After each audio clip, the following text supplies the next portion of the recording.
Baik, kita lanjutkan perbincangan. Bang Doli, seperti yang sudah sempat saya singgung tadi sebelum jeda, yang kita tahu memang Golkar ini akan terus mengajukan Erlangga Hartarto sebagai pendamping dari Prabowo Subianto.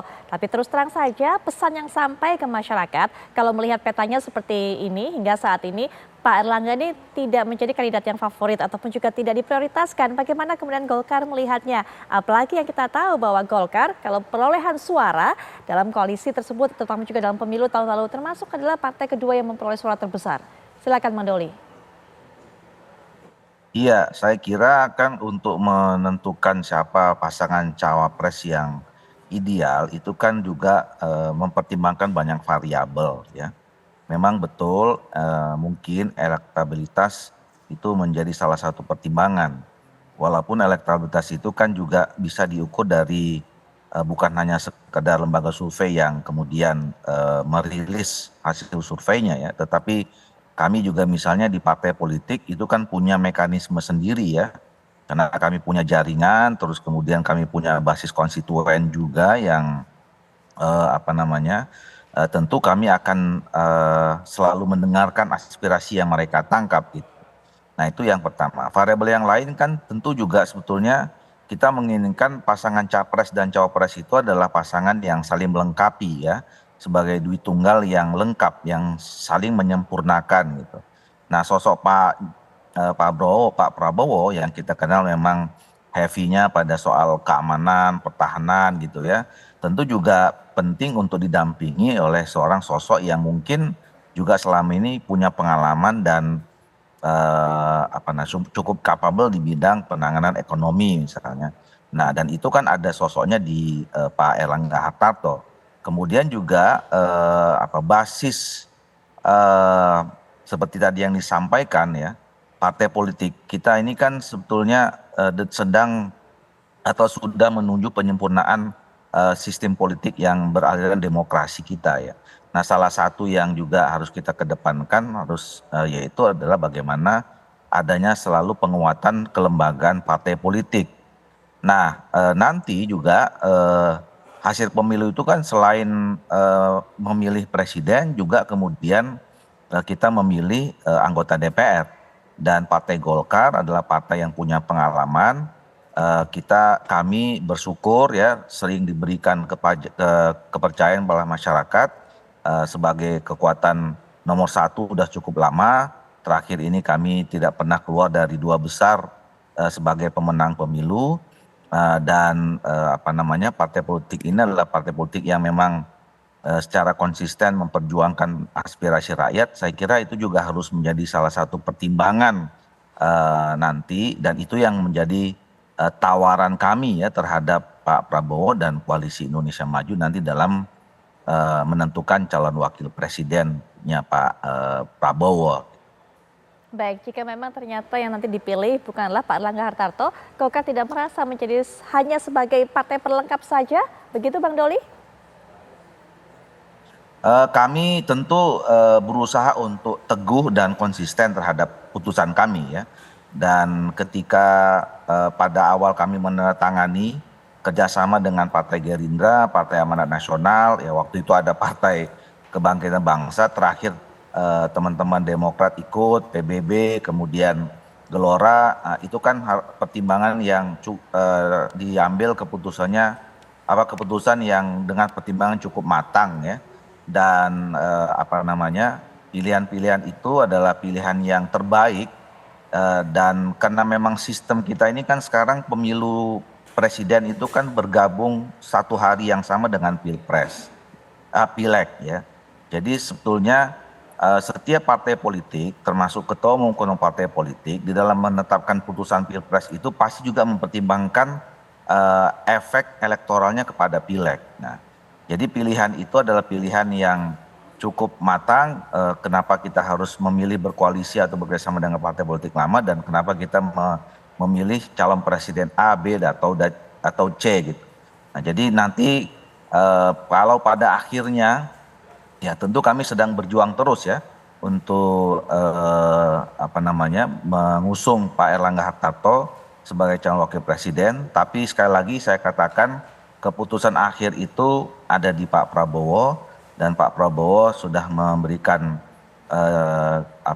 janji kepada semua ketua partai politik itu akan dibicarakan secara bersama-sama, secara musyawarah. Dan apapun keputusan itu, saya kira semua partai politik juga sudah menampaikan komitmennya sejak awal.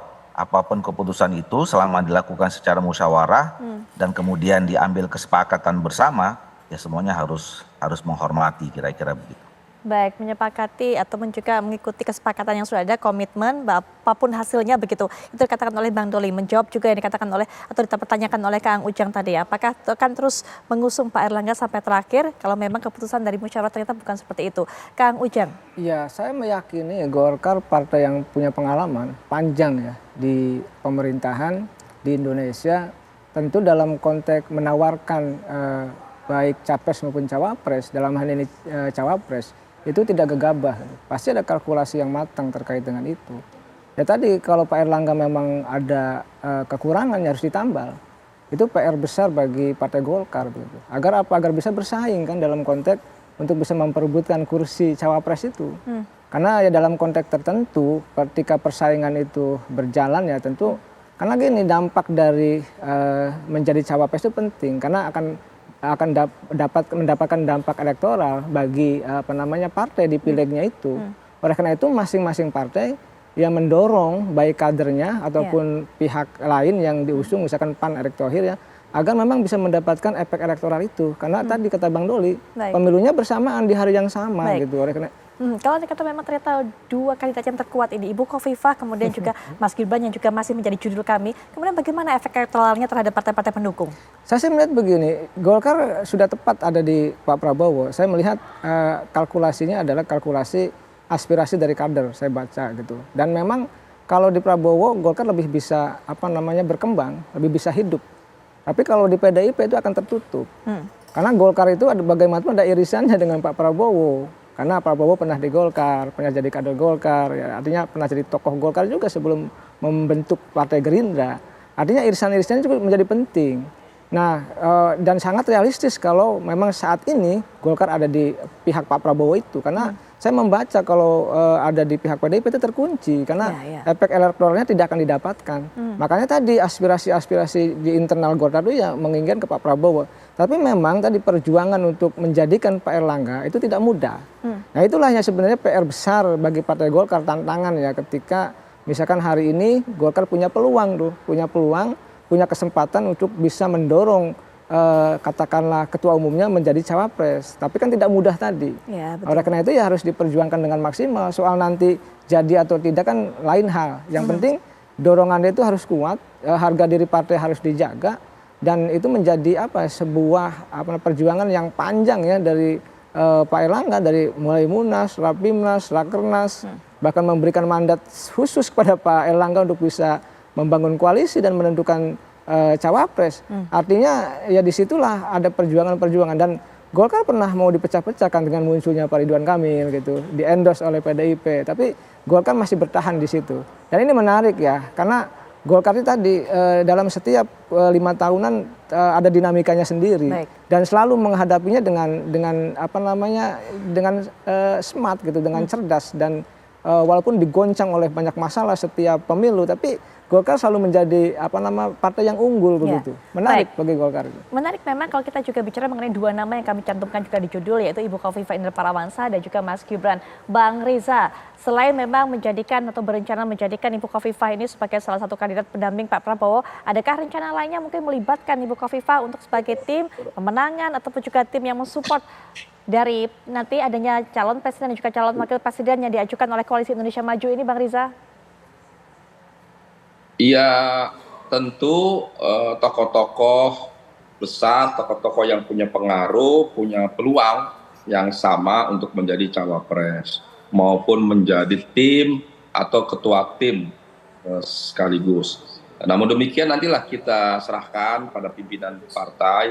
Banyak pertimbangan yang memang harus diperhatikan, diteliti bersama, dibahas, didialogkan, didiskusikan, dan diputuskan bersama. Mbak Khofifah sekali lagi memang punya peluang karena Jawa Timur merupakan salah satu basis yang besar di Jawa, kemudian Muslimat NU, Ormas keagamaan terbesar di Indonesia, gubernur Jawa Timur, kemudian juga perempuan. Dan ini memang salah satu nilai lebih dari Mbak Khofifa.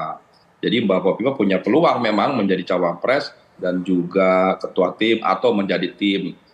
Prinsipnya orang-orang seperti Mbak Khofifa tentu akan memberikan kontribusi yang baik apabila bisa bergabung dalam koalisi Indonesia Maju dimanapun posisinya. Begitu juga tadi Mas Gibran juga sama, ya kan? Punya peluang yang sama yang besar, tokoh muda yang berprestasi, ya, punya basis massa yang luar biasa, jaringan relawan yang sangat kuat, ya, punya potensi mendapatkan suara yang besar di Jawa Tengah dan lain sebagainya. Begitu juga Pak Erlangga yang diusulkan oleh Golkar, merupakan partai Golkar yang berpengalaman, partai yang besar dengan jejaring yang kuat, yang teruji. Juga Pak Erlangga tokoh yang berhasil sebagai menteri mempertahankan dan meningkatkan ekonomi Indonesia. Ini juga punya peluang yang tidak kalah dengan calon yang lain. Begitu juga Mas Erick Thohir juga sebagai Menteri BUMN yang juga berhasil bersama Pak Erlangga di sektor ekonomi membangun Indonesia, kemudian Ketua Umum PSSI, ya, dan hasil survei juga sampai hari ini masih yang tertinggi, dan juga calon lain seperti Prof. Yusril juga tokoh yang berpengalaman di pemerintahan, dan lain semuanya. Jadi saya kira semua calon punya kesempatan sama, Mbak Putri. Jadi sekali lagi saya tidak ingin mendahului pimpinan partai politik yang berkoalisi, dan saya ingin memberi kesempatan yang sama, apalagi Bapak Prabowo orang yang baik, yang bijak, yang demokratis, pasti semua diberi kesempatan yang sama, semua adalah tokoh-tokoh yang baik, yang potensial, dan Bapak Prabowo pasti nanti tidak hanya memusyawarahkan, mendiskusikan, akan mendengarkan semua masukan dari semua pimpinan partai, politik, mungkin organisasi, ormas, tokoh-tokoh, bahkan pribadi-pribadi, seperti disampaikan oleh beliau, akan disampaikan nanti di forum rapat Partai Koalisi Indonesia Maju, dan pada akhirnya dibahas diskusikan. Insya Allah, jadi pemirsa TV One, mari kita bersabar, kita doakan bersama supaya pemilu ke depan berlangsung dengan jurdil, dengan baik, kondusif, kita sikapi dengan riang gembira, dan kita mendapatkan pemimpin, presiden dan wakil presiden yang terbaik, yang dapat memajukan Indonesia, mesejahterakan seluruh Indonesia. Dan tentu saya meyakini insya Allah ke depan Bapak Prabowo akan menjadi presiden ke-8 Republik Indonesia 2024-2029 dengan dukungan seluruh rakyat Indonesia. Baik, Bang Riza, terima kasih sudah meluangkan waktunya. Bang Doli juga terima kasih. Berkenan diganggu di tengah perjalanannya. Kita akan tunggu siapa yang diumumkan sebagai pendamping dari Pak Prabowo Subianto. Sekali lagi terima kasih. Kang Ujang juga terima kasih. Sama-sama, dan Mbak pemirsa Putri. kita